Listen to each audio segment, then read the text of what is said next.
I don't think it's given enough voice, and it really needs to be. So you're going to notice today that I don't have a slide presentation because I really want to talk with you all. I don't want to necessarily talk at you. So if you feel comfortable turning on your camera, I'd love to be able to see your faces and reactions. That way I know if I'm putting you to sleep or not. But if you don't want to be on camera, that is perfectly fine. So a very, very brief intro about myself. I am a human resources leader in New York City. My background is not only in human resources and people leadership, but I also have a lot of experience and expertise in things like organizational design and development, strategic planning, change management, as well as mental health expertise. I am a licensed mental health professional in addition to being a senior certified human resources leader. So today, what I have in mind, now, I don't know how many of you realize, but we have two parts for this presentation today. And then in 2 weeks' time, on October 12th, we're going to be coming back for part 2. Between both weeks, what I'd like to do is I'd like to review the different types of toxic leaders, as well as the different types of toxic work environments. Then I'd like to talk about the forms of influence that toxic leaders utilize. Getting into, after that, some talk about psychological safety and organizational trust, because without psychological safety in the workplace and trust, you may very well have a toxic work environment. Then we can talk about remedying toxic leaders in workplaces. And finally, if you happen to be in search of a new opportunity, or at some point you think you might be, we're going to talk about how you can possibly spot toxic leaders in workplaces when interviewing for a prospective opportunity, so that hopefully you can avoid landing somewhere that's riddled with those issues. So we have a robust agenda, but I promise that in between all of the rich information that I'm going to be sharing with you, I am going to be pausing and inviting your feedback and some dialogue, which again is why I didn't want to do a PowerPoint throughout the presentation, because I want to be able to see you and talk with you and have you participate, because, you know, it's too early to just be talked at, right? So before I begin, one thing that I definitely want to do is I want to give credit. A lot of what I'll be presenting is based upon my professional experience and research and expertise. But some of the concepts I'll be talking about, I have borrowed from Timothy Clark. I don't know how many of you have ever heard of Timothy Clark. He's the CEO of an organization called Leader Factor. And he also wrote a book, The 4 Stages of Psychological Safety. Timothy Clark, The 4 Stages of Psychological Safety. So I just want to give him a shout out because I have borrowed some terminology and some concepts from him. I encourage you to check him out because he does a lot of free webinars on related topics, whether it be psychological safety or inclusion in the workplace, that sort of thing. And you can look him up on LinkedIn, just look under Leader Factor or his name, Timothy Clark. And that's Clark without an E at the end. So I just wanted to give him a shout out. So before I begin, does anyone have any questions or anything that they want to say from the start? All right, then let's jump into the toxicity. So there's a big difference between a not so great workplace and a toxic workplace, okay? And we're going to differentiate that today. A toxic workplace is so dysfunctional, so unhealthy, that it actually jeopardizes the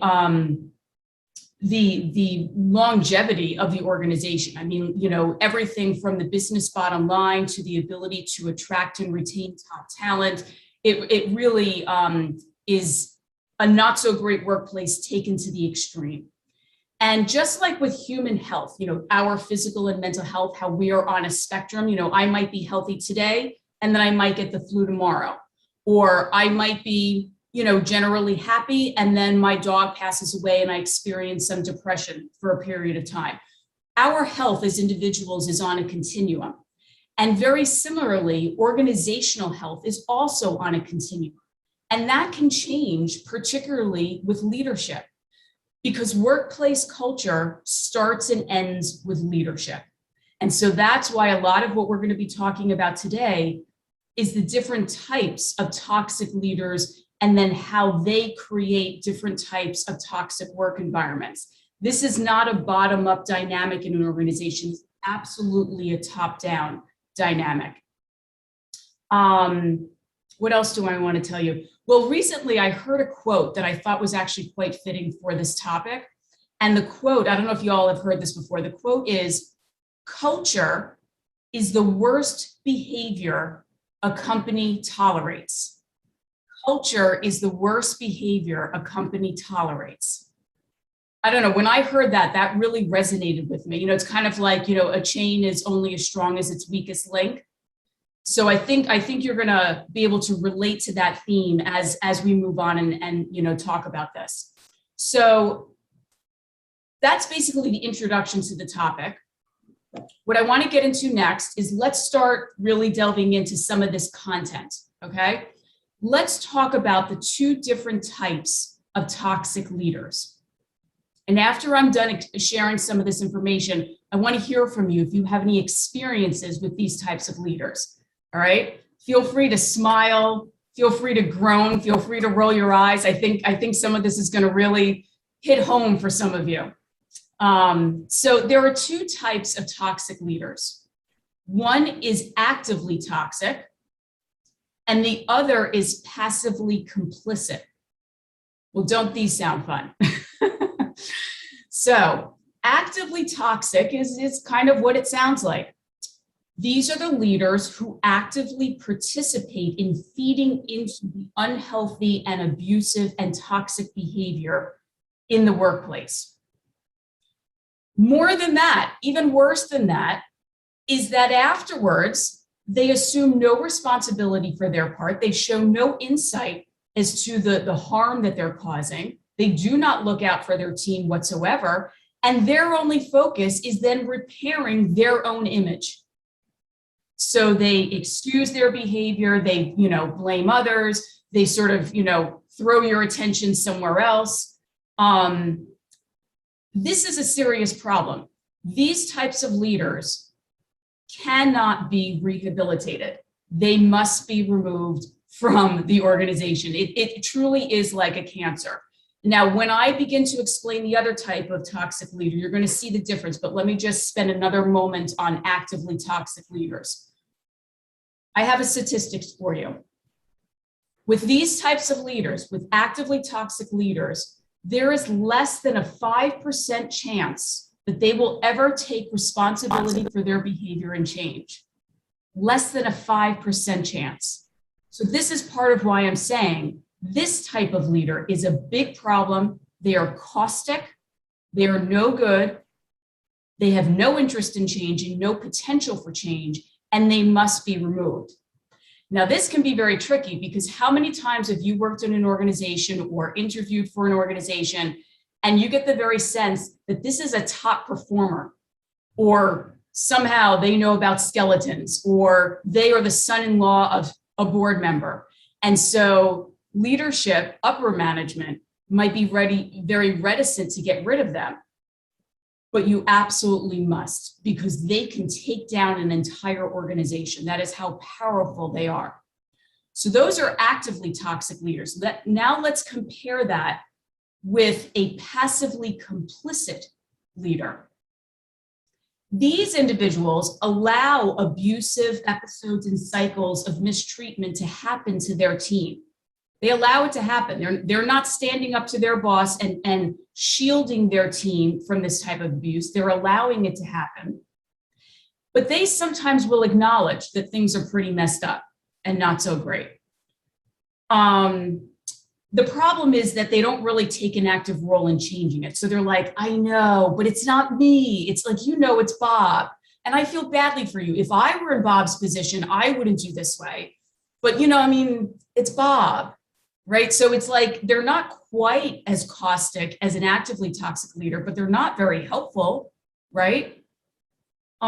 So the thing with these types of leaders is that they are coachable. There is hope for them. Of course, they, it's like a light bulb, they have to be willing to be plugged in, they have to be willing to change. But in general, if I'm going to, do a broad brushstroke, passively complicit leaders can change. They just need some education and tutelage and mentorship in this way. All right. So I would love to know right now, if you wouldn't mind taking yourselves off mute, does anyone have an example that they would feel comfortable sharing first of an actively toxic leader? Feel free to change the names to protect the innocent or not so innocent.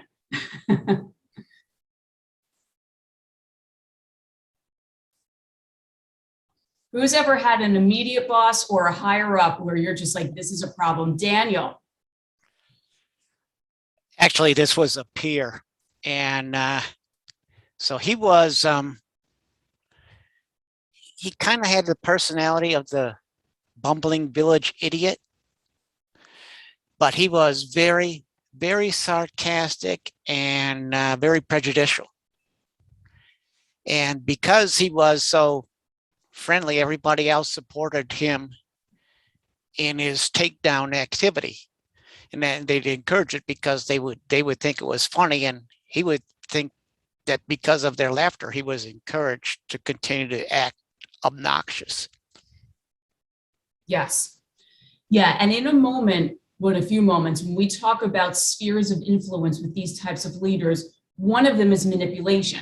And so using humor to in effect get away with murder, right? That is very unhealthy. That is very caustic. And simply because people smile and laugh, that's only a statement of possibly fear or the type of influence that you have. That doesn't mean that they agree or approve or feel comfortable or supported by your behavior. So I actually really love that example, Daniel, because I think a lot of people, when they think about active toxic leaders, think about someone who throws stuff at you or yells at you or threatens to fire you. But it's not always that overt. It can be covert in the way that Daniel just mentioned. So that was a wonderful example. Does anyone have an example now of a passively complicit leader? Hi. Chelsea? Yes. Hi, how are you?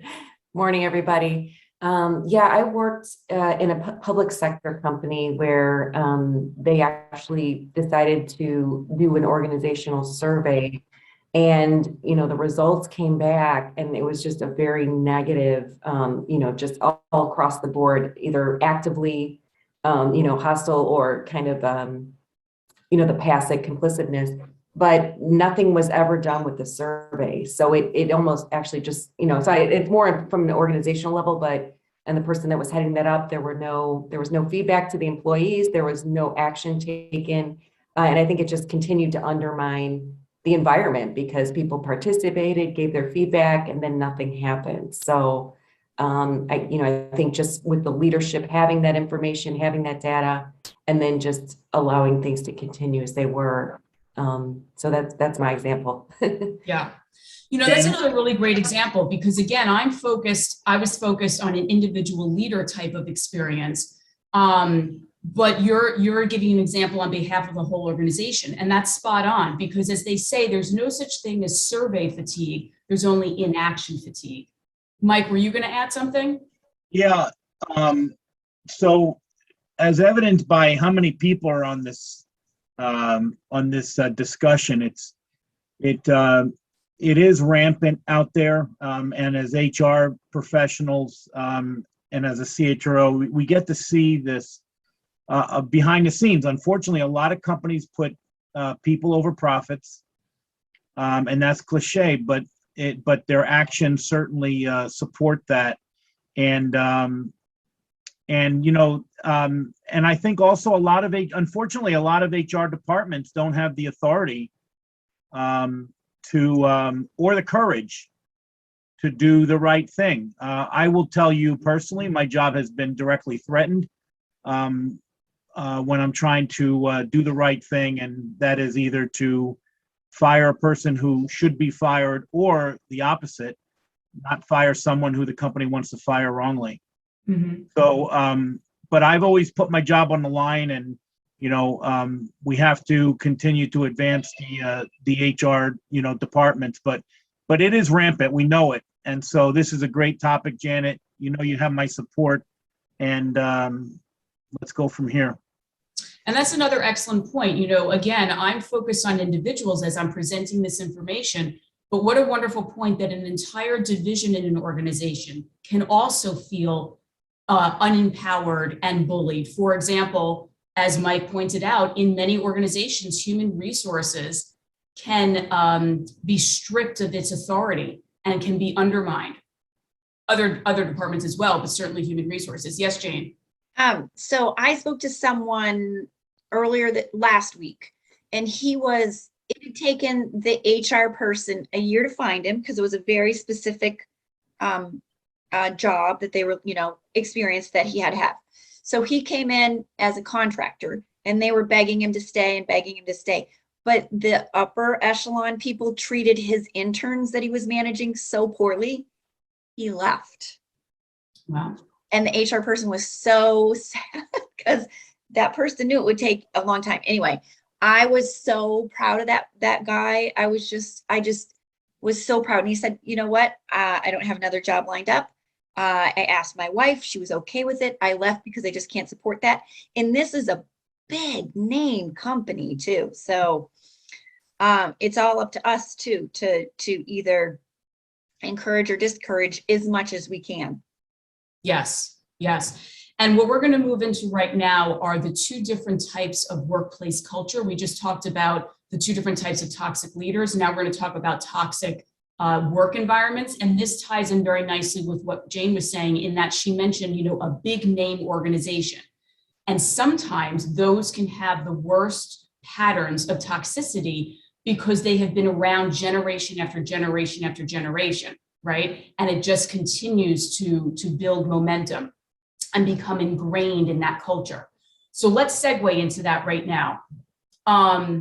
Two different types of toxic environments. The first is called first generation, and the second is multi-generational. So first generation versus multi-generational.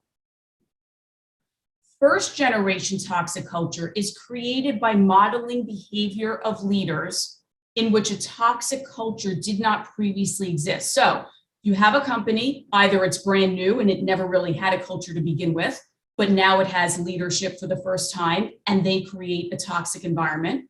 Or you had a company that never had a problem with this before, but because of brand new leadership coming in, that is abusive and really has very few tools in its leadership kit, it is now suddenly changing the tone for the workplace. So first generation is exactly what it sounds like. It's the first generation of this type of unhealthy, abusive, costly behavior. As you can imagine, that's going to be easier to remedy than the second type, which is the multi-generational toxic culture. Multi-generational is when you have previously existing leadership that is just replicated generation after generation after generation. And that only perpetuates and ingrains and strengthens the toxic practices.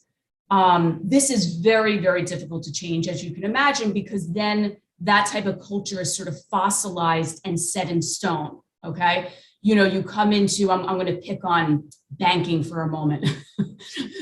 Pardon me, for any of the bankers that are in the crowd here, but, you have, a bank that's been around since 18 something, right? It has historically been run by a certain type of leadership.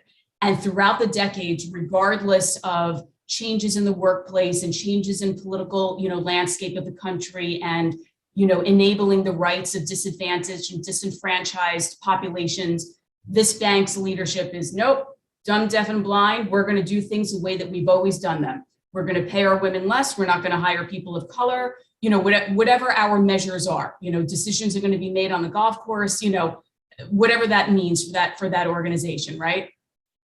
So those are the two different types of toxic environments. One is a little easier to change. One is going to take a lot more effort. And with the latter, you can imagine, well, who is also supporting that? Think about the investors, the funders, the external stakeholders, not just the internal ones, the boards of directors, right? They all must know that this is happening and have some stake in keeping the status quo. So that's another reason why it can be very difficult to change. So here again, I'd love to hear from you guys. Does anyone first want to share with us an example of a first generation toxic environment, whether you personally worked in one or you know of one, maybe through the news or through a colleague of yours, a first generation toxic workplace where it just changed with new leadership?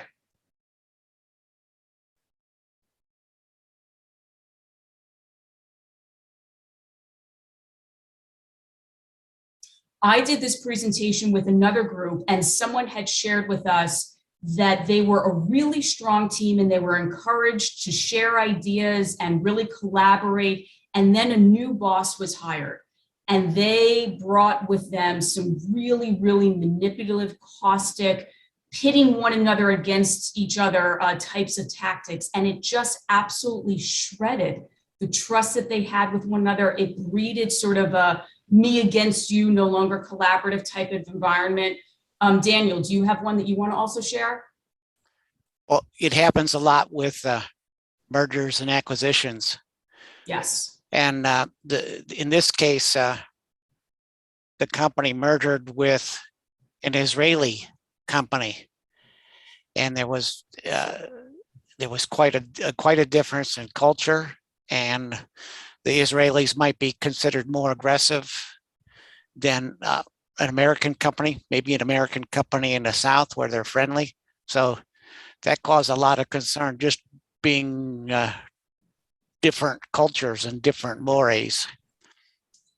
Yeah, another great point. Daniel, I'm going to have to mail you $20 because, the position from which, the perspective from which I am presenting this information is very much from a United States American cultural perspective. If we were, for example, in, a high context culture in Asia or something, for example, I might be giving a different presentation, but I am speaking very much from a US-based perspective, particularly, quite frankly, a Northeast perspective, or West Coast, East Coast perspective, not necessarily Middle America, south of the US. All right, now, does anyone have an example that they might be brave enough to share of a multi-generational toxic workplace culture? Again, it can either be from a personal experience, or you might have a friend who experienced this, or you might even be able to read it from the headlines. We've had lots of talk in the news of major companies over the last, let's say 20 years. Ariel? Good morning. Yeah, so my example is a multicultural group within a huge bank. So I guess the issue is these are three women, three of the highest producers in the bank, and feel that their behavior is, fine, when in fact they use so many caustic words. They use a lot of racist words. They just act as if they were kind of, no offense to anyone, in the 1950s. And they don't understand the impact. And they really, in using all those words, they're sexually harassing, they're verbally harassing, they're racially harassing.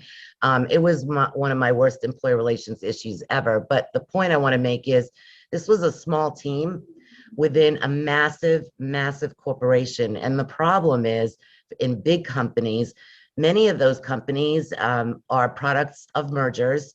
And all of the manager's skills, there's so many different levels of skills that you can never, ever really get everyone on the same page. So even if a company has a wonderful mission and a wonderful, set of values and tries to instill that and weave it through their organization, we're never going to be able to account for all the different levels of skills. And you can see it even when, I've taught leadership classes, and you can see it in the room. So it's a big problem because, either we attack it one at a time because it's all we can do, or, we just fire everyone and start from scratch. So, there are ways to avoid it and to fix the problem, but it's a severe problem.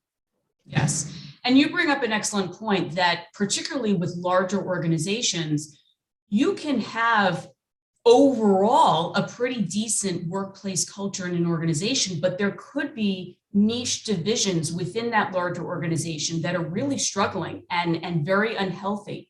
And so that's why it's very important as leaders, particularly if you're in human resources, but really any division, that when you're taking things like pulse surveys of employee engagement or levels of inclusion or other such measures, that you are not only taking the aggregate for the whole company, but that you're also then splicing out that data and looking at individual divisions and, if possible, individual teams within those divisions, depending upon how large those departments are.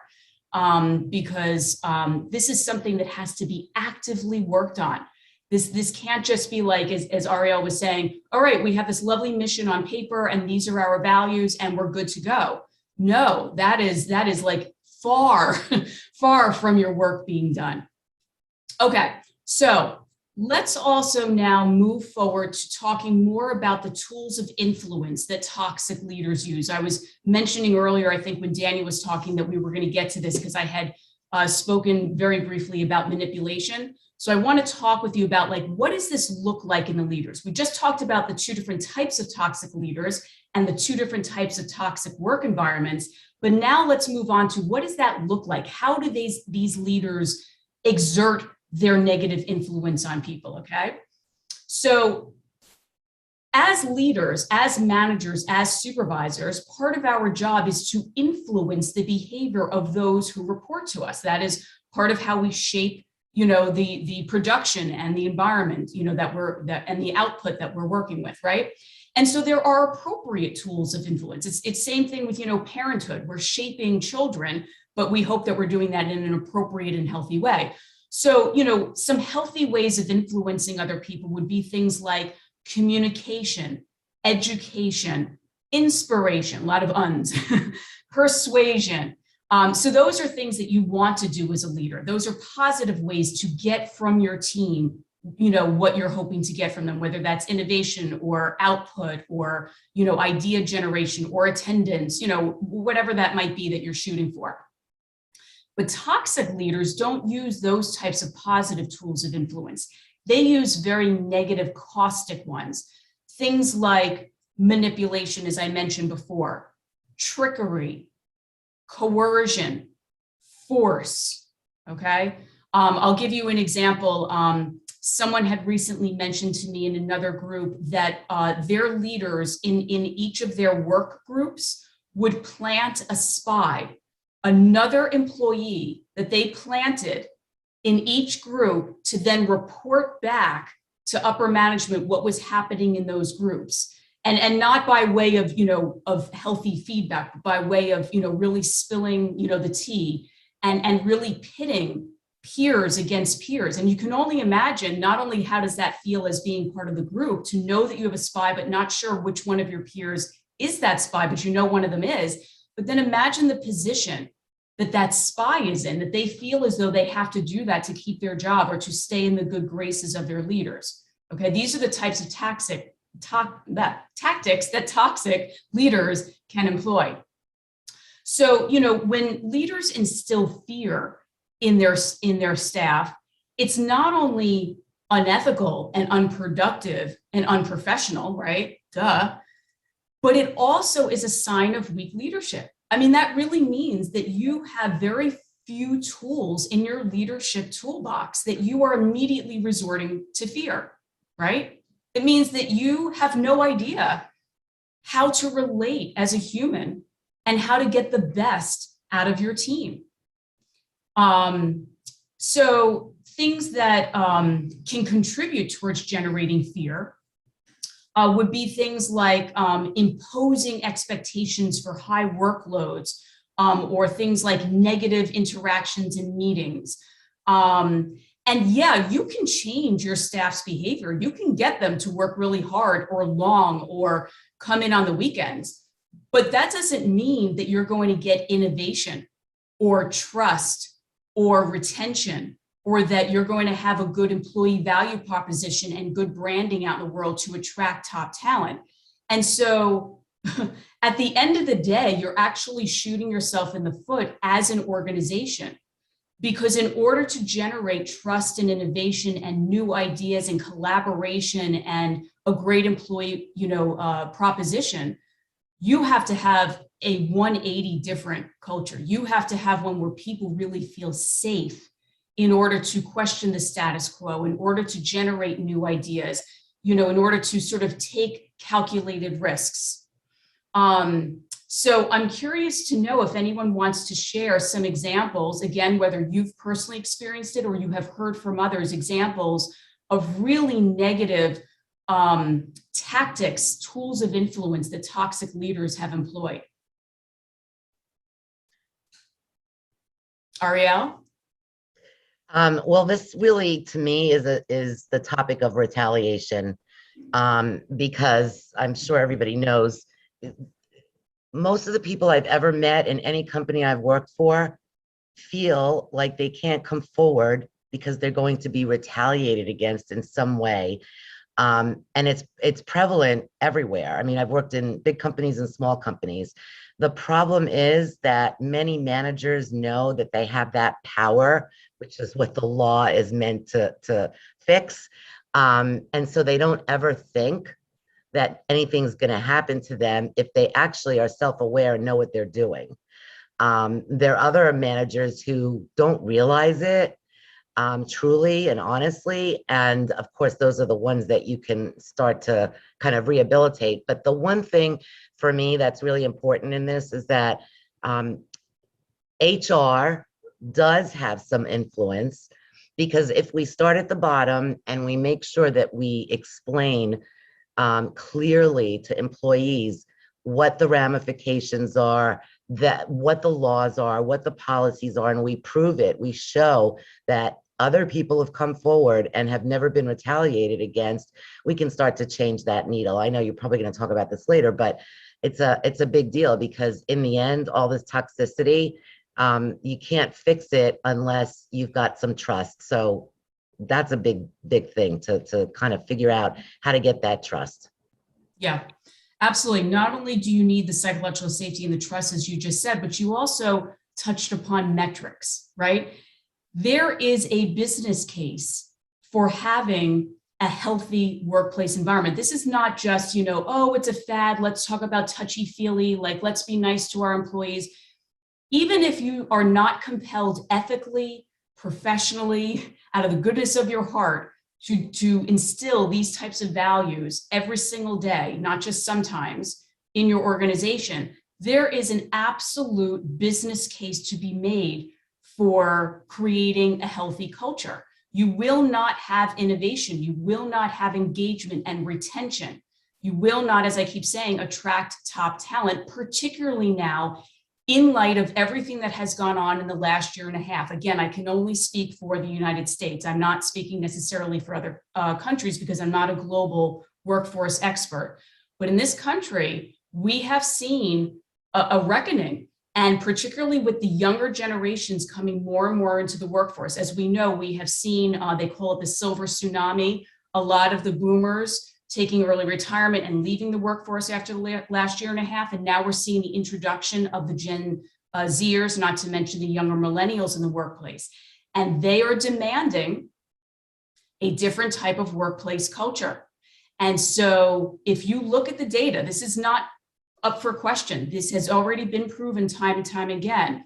Your sales, your production, your innovation, your ability to survive social media cancel culture depends upon you really doing a 180 and a thorough inventory of your company's culture and your leadership style. Bob Vallone. Yeah, I just wanted to jump in there because having two kids that are 27 and 29 years old, and they're listening to their point of view of their careers, and they both have very, very important jobs or good jobs. It made me kind of go back and realize, some of the work environments that I worked under. And I can honestly say, to your point there, that, the culture has a lot to do with productivity. I've managed teams for 30 years. And when we have issues, in fact, I kind of have been going through it recently, where they don't feel connected to upper management, and they don't feel that culture that you're talking about, that trust. it's very hard to do my job because you lose them immediately. So I just want to say I couldn't agree with that last statement you made more than anything. So yeah. Yeah. I mean, how many of you have been lucky enough to work for either a supervisor or in an organization where you just couldn't wait to go to work, even though it was hard work? You know, where if the boss said, I need people to come in on this Saturday because we have this huge event or something on Monday, do I have any volunteers? And you were like, you know what, I'm here for it. You know, that is where you know a leader has won hearts and minds. And I think that as managers, that's what we should all strive to do, win the hearts and minds of our teams. Conversely, how many of you have ever had a job where maybe you're getting paid even more than other jobs, or you have a great benefits package, or you have a wonderful title, the best title you've had in your entire career, and yet you would rather stick a fork in your eye, you know, than go to work? You just absolutely, you know, Sunday night, the dread just sets in. You start getting, you know, agita and, you know, you start, you know, getting pains in your stomach. And you're like, you know, who do I have to make a deal with just to have one more day to this, you know, weekend?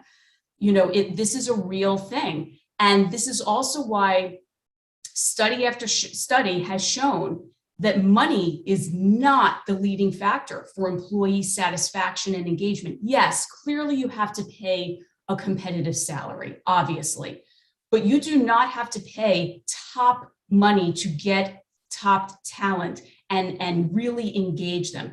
That has much more to do with their relationship with connecting with the organizational mission and how their manager treats them. I often say to people that, you know, one of the downfalls, I think, to so many organizations is that they promote talent into management simply because, hey, you make widgets really well. We're going to now promote you to supervise these other people who make widgets, except that they have no people management skills, right? Where do people learn to be effective managers and leaders? And by the way, managers and leaders are two different things, right? You can be a task manager and really have no idea how to lead a team towards the future, right? And so, you know, one of my professional passions is working with executives and organizations to really improve their leadership development that they have in-house. Because even in MBA programs where you would think that that's where you learn how to be an amazing manager and a leader, you talk with people with MBAs. I'm sure many of you on this call have MBAs. Did you have course after course, internship after internship, where the sole focus was on how to win hearts and minds? I mean, maybe you were lucky enough to be mentored at some point or have a sponsor at some point, but most people don't learn how to do that. It's just de facto, you're a great production line, worker. We're going to now, make you the, foreman or forewoman, right? This is a problem. And so we're going to get into next time in part 2, how you can avoid and remediate toxic workplace cultures. And part of that is things like paying attention to promoting people, not just for their hard skills, but for their soft skills. And we'll get more into that. But we still have about 20 minutes today. So what I'd like to do is to now go into psychological safety. Next time, what we're going to save are the things about how to remediate a workplace culture. We're going to get into organizational trust. And as I promised, we're going to get into how do you spot a potentially toxic workplace culture if you are interviewing, so that hopefully you don't join a toxic team, right? But for today, let's finish with psychological safety. And as I had mentioned at the beginning of the group, I have borrowed some terms from Timothy Clark, who's sort of the godfather of psychological safety. So again, I want to give him credit, but it's mixed in with a lot of research and experiences that I've had as well. So as I had also prefaced at the beginning of today's meeting, if you lack psychological safety in a workplace, I guarantee you probably have a toxic workplace, okay? You kind of can't have both, all right? They're at opposite ends of the spectrum of the health of an organization. Remember when I first started talking, I talked about the health of individuals being on a spectrum? Well, an organization also has a continuum of health. So I want to read Timothy's definition for psychological safety because he says it so well that I actually want to read it word for word. And I'm going to repeat it. Psychological safety is an environment of rewarded vulnerability. Psychological safety is an environment of rewarded vulnerability. What does that mean? It's knowing that it's okay to be wrong. It's knowing that it's okay to take managed risks in your workplace and that you're not going to be fired or you're not going to be demoted or you're not going to be left out of that luncheon. It's the ability to know that you can question the status quo and put forth an idea and that something bad is not going to happen to you, that you're not going to be ostracized, or left out of that next project. Think about the power of that. I once had a job where I was newly hired into a leadership position. I was an assistant director for a very, very high stakes, high demand job. And about a month into the job, my supervisor, who was the director at that time, was going to go on vacation. Now, you've all had new jobs, and particularly if you went in at a high level, 1 month is not a lot of time. You're not feeling like you got this after a month. You're still like, who's that person who runs marketing, So a month in, he's like, hey, so I'm going away for 2 weeks to Florida. And I'm like, oh my God, my life is over. And what he said to me is 2 things that I thought that I'll never forget because I thought they were so important and it totally ties into psychological safety. The first thing was, even though I'm on vacation, if something emergent happens, feel free to call me. Now that wasn't necessarily great for his work-life balance, but I think he knew me enough to know that I wouldn't really call unless something truly emergent took place. So number one, just being given that permission to be able to reach out to him if I needed it saved my life. And I think I called him maybe once. But the other thing that was even more impactful is he said to me, Janet, I hired you for a reason. You obviously have expertise and skills, and that's why you're in this role. Feel free to make whatever decisions you think need to be made while I'm away. When I come back, I might say, hey, I would have done that differently.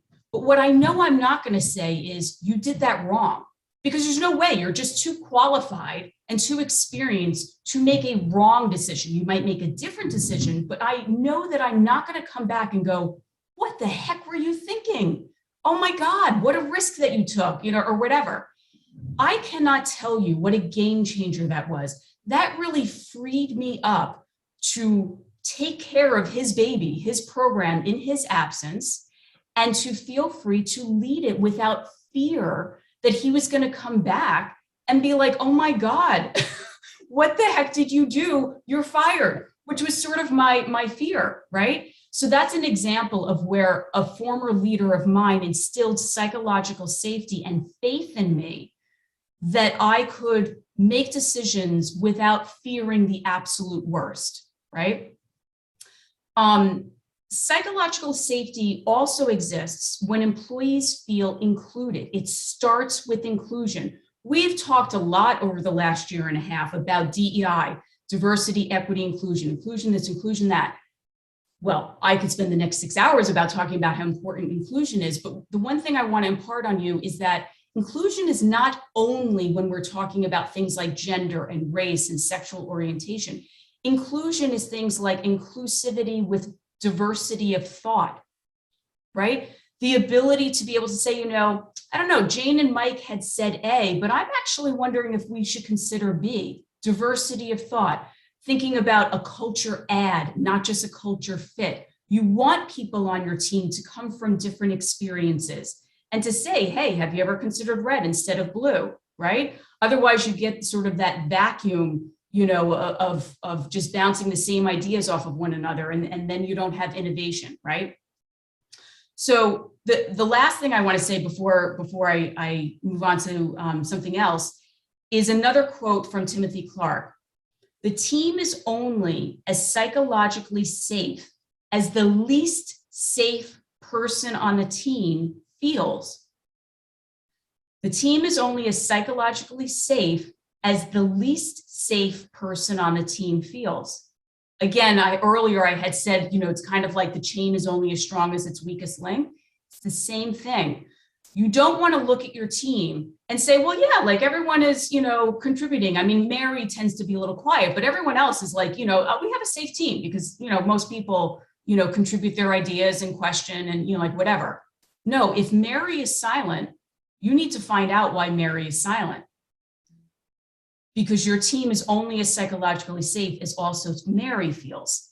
Okay. Inclusion means everyone. It doesn't just mean some of the people. Okay. So let me just share one more thing and then I want to open it up to you guys.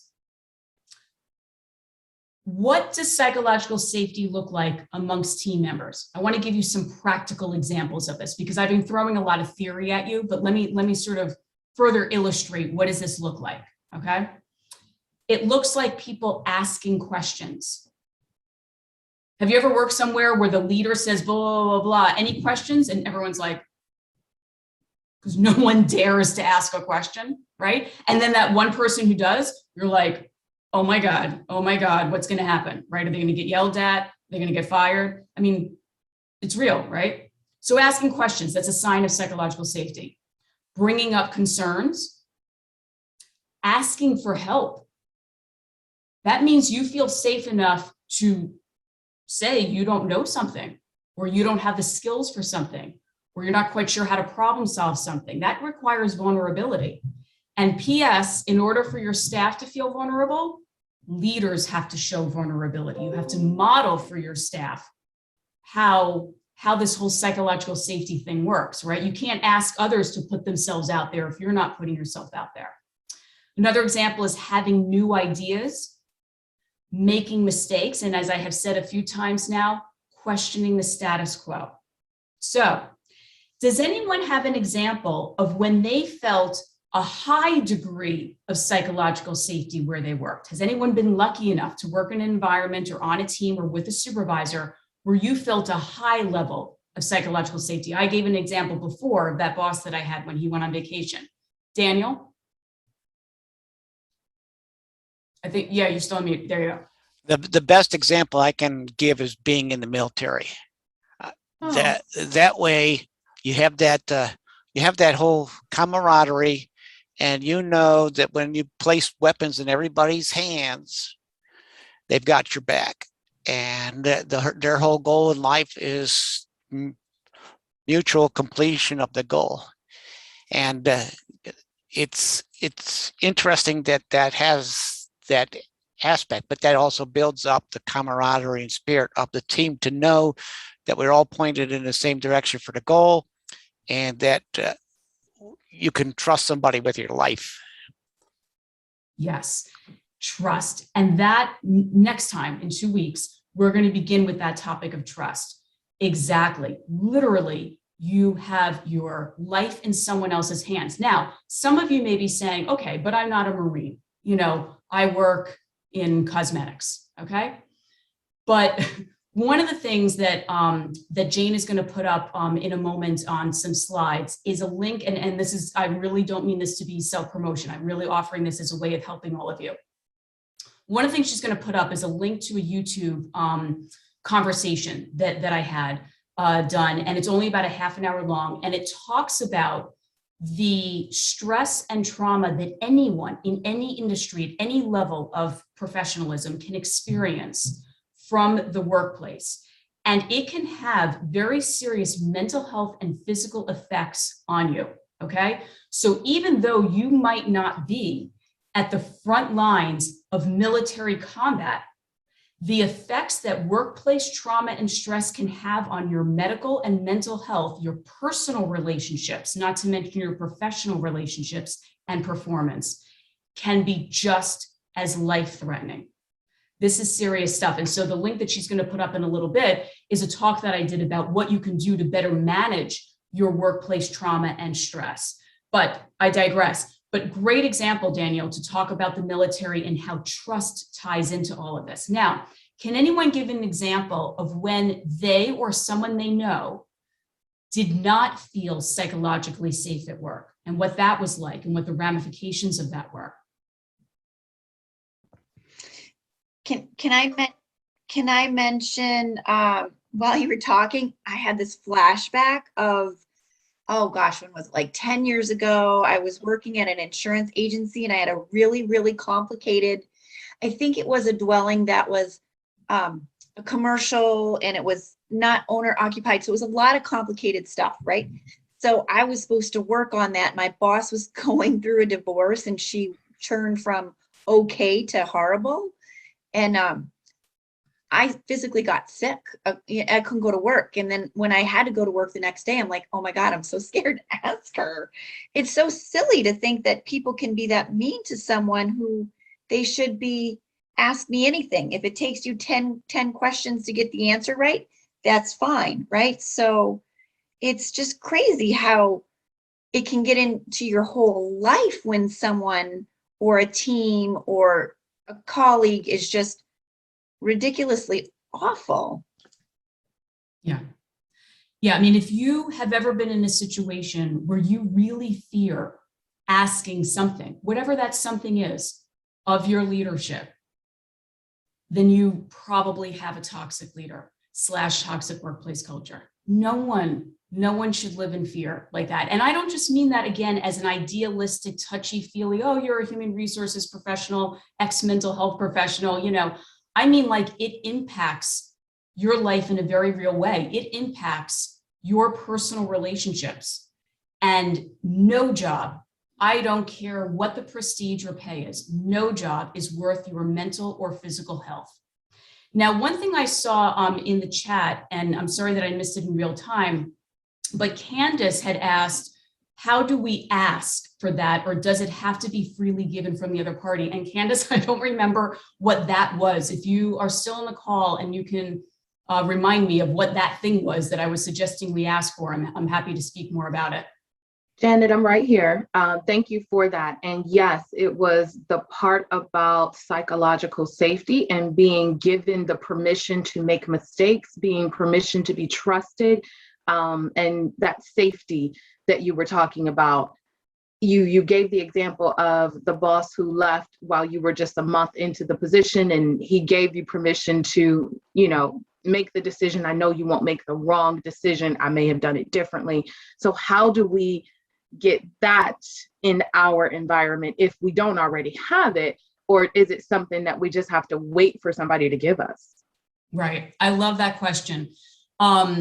Whereas, as I had mentioned in the beginning, I firmly believe that culture has to be top down. It must start with leadership, because then that trickles down to all levels of the organization.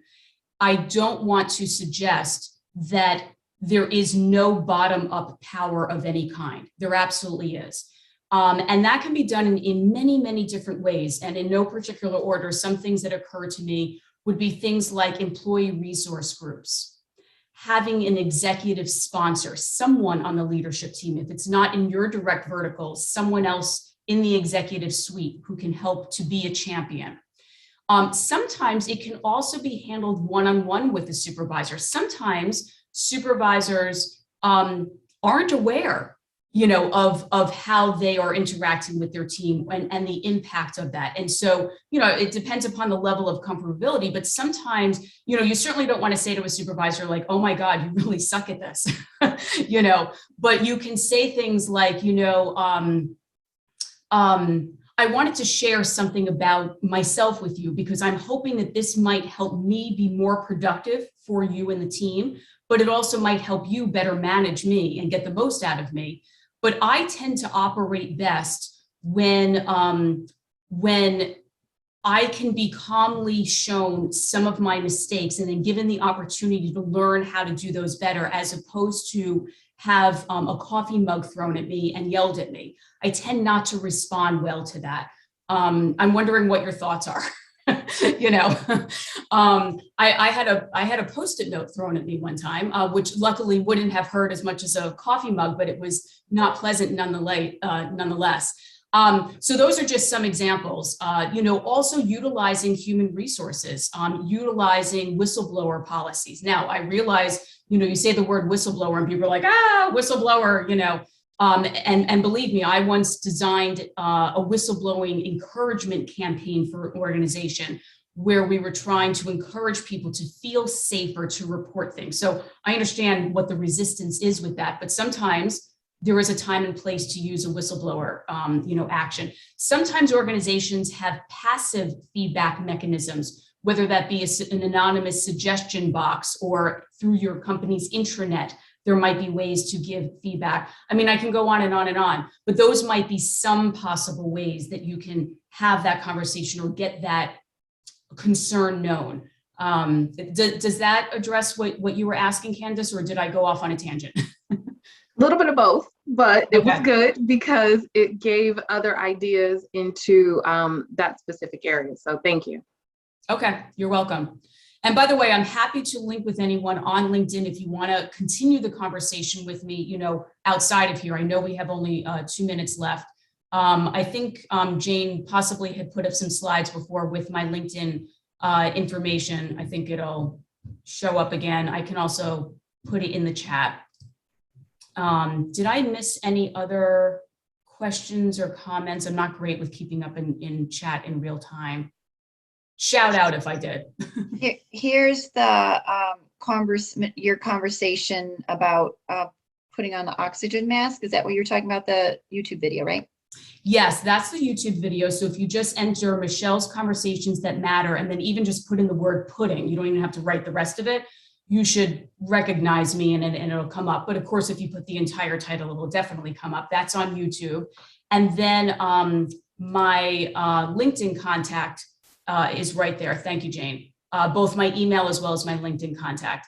So in 2 weeks' time, I hope that you can come back, because that's when we're going to go into organizational trust. We're going to talk about how to remedy workplace culture. And then we're going to talk about how to spot it if you're in an interview. So I hope that I've left you off with a decent amount of a teaser that you'll come back. But I know that Jane also will record it. So just in case you can't make it, hopefully you'll be able to watch the recording. So I want to thank you guys. I know that I dumped a lot of information. I did a lot of talking. It's a lot, especially at this morning hour. But I hope that you'll come back in 2 weeks because this really is such an important topic and I care about it. It's a professional passion of mine. Feel free to link up with me. I'm happy to talk with anyone at any time. Thank you very much. Wow, what a great topic, Janet, and what great talking points. And oh my goodness. So we will look forward to seeing you next month.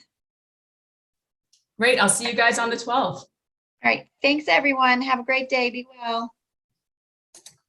Thank you.